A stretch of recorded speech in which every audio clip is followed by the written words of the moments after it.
안녕하세요. 똑소리 채널 응급의학과 전문의 가인입니다.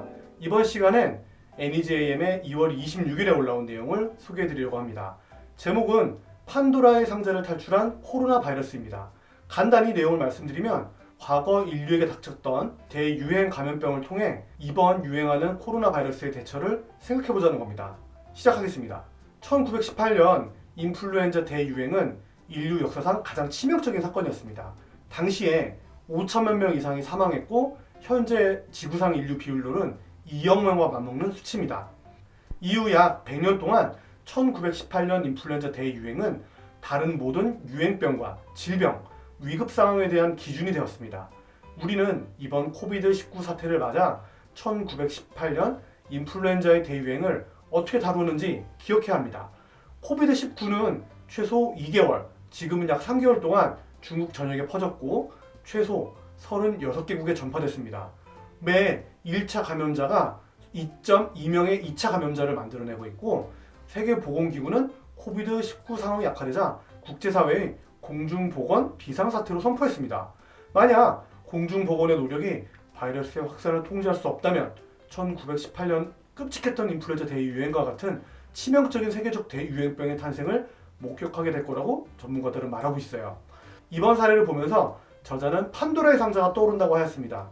제우스는 판도라의 탄생을 축하하며 판도라에게 절대 열어서는 안 되는 상자, 항아리를 주었습니다.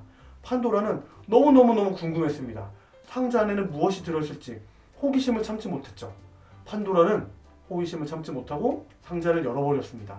상자 안에 욕심, 질투, 시기, 질병은 순식간에 상자를 빠져나왔습니다. 물론 과학자들은 코비드-19가 판도라의 상자에서 빠져나오지는 않았다고 말을 하고 있죠. 지구는 78억의 인구로 붐비고 있습니다. 그리고 다양한 생활 방식이 섞여 있습니다. 환경도 변하고 있고 전 지구적 공중보건 체계의 부적절성으로 인해 인류의 생존에 치명적인 바이러스들이 산재해 있습니다. 인간 중심의 글로벌 생태계는 동물 바이러스의 출현 및 숙주를 바꿀 수 있게 만들었어요. 인류의 유전자는 1% 진화를 시키기 위해선 800만 년이 소요되었습니다. 하지만 동물 바이러스는 며칠 내에 1% 이상 진화할 수 있어요. 동물 바이러스의 출현을 왜 이렇게 자주 보게 되는지 이해하는 것은 어렵지가 않게 되었죠. 인류가 겪었던 감염병 사례를 살펴보겠습니다. 야생 물새도 동물 바이러스를 가지고 있었습니다. 이 물새는 인류에게 동물 바이러스를 전파했고 인류는 다시 인류에게 이 동물 바이러스를 전파했습니다. 이 과정은 약 1000년의 시간을 두고 서서히 이루어졌습니다.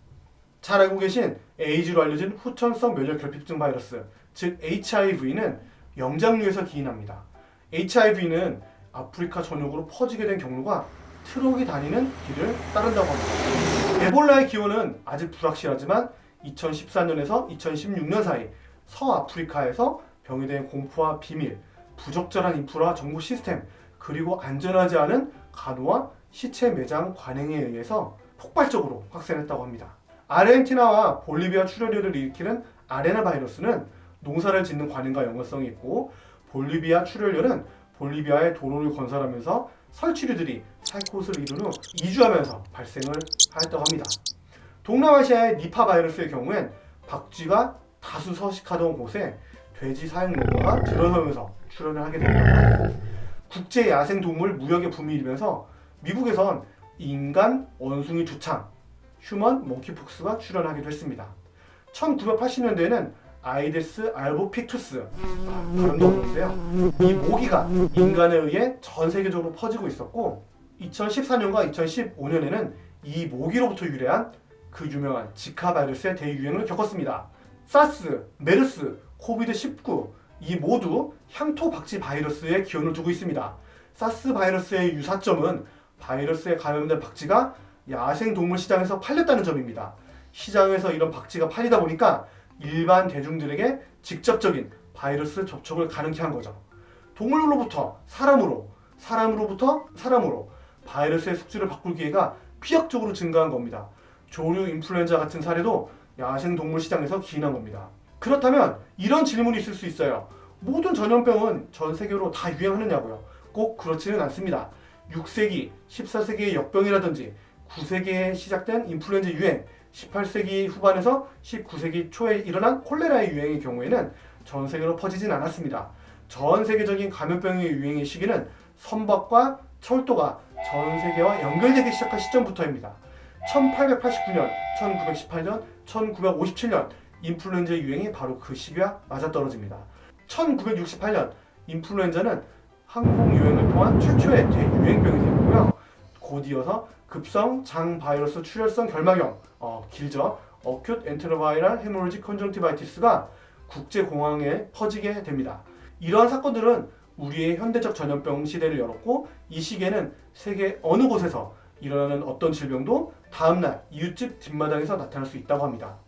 미래 유행병 발생을 예방하고 통제하는 것은 이제 세계적인 우선 관심으로 남게 되었어요. 코비드19 사태를 보면서 1918년 인플루엔자의 대유행을 재현하고 있는 것은 아닌지 묻습니다. 비록 우리는 1918년 대유행을 직접 목격하진 못했지만 1918년 인플루엔자가 남긴 흔적들을 살펴볼 필요가 있습니다. 인플루엔자는 처음엔 조용히 전 세계로 퍼져나갔습니다.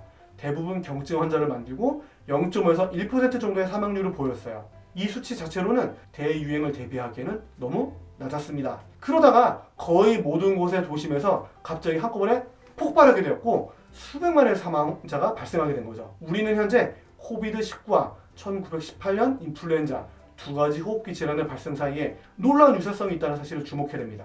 첫 번째, 호흡기로 퍼지고, 두 번째, 무증상자 혹은 경증의 환자가 어느 정도의 퍼센티지로 감염을 시키는지 알 수가 없다는 겁니다. 세 번째는 사망률이 높다는 거죠. 현재 우리는 코비드19의 2차 확산을 막기 위해서 환자와 접촉자를 격리하면서 대유행으로 막기 위한 공중보건 조치를 취하고 있습니다. 전문가들은 이러한 조치들도 1918년 유행성 인플루엔자를 막을 수 없었을 거로 생각을 합니다. 사실 지난 세기 동안 우리는 예방접종, 항바이러스 제제를 사용하더라도 지역사회 차원에서의 독감이 퍼지는 것을 완전히 예방할 수는 없었습니다. 운이 좋으면 전 국가적으로 취하고 있는 공중보건 대책들은 코비드19라는 악마를 다시 판도라의 상자에 집어넣을 수 있을지도 모릅니다. 만약 그들이 그렇게 하지 않는다면 우리는 100년 전에 유행성 독감에 의해 제기되었던 것과 같거나 어쩌면 더 큰 벅찬 도전에 직면하게 될지도 모릅니다. 노벨 생리의학상 수상자인 고 조슈아 레더버그가 새롭게 부상하는 전염병에 대해 이런 말을 남겼습니다. 우리의 지혜와 바이러스 유전자의 대결이다라고요. 현재 바이러스의 유전자는 그 자신의 비밀을 시시각각 감추고 있습니다. 인간에 적응하고 때로는 은밀하게 전파하기도 합니다. 이러면서 인간을 능가하고 있는 모습을 보입니다. 하지만 우리는 묵묵히 이 사태를 이겨낼 것입니다. 판도라가 탈출을 막았던 희망을 잃어서는 안 될 것입니다.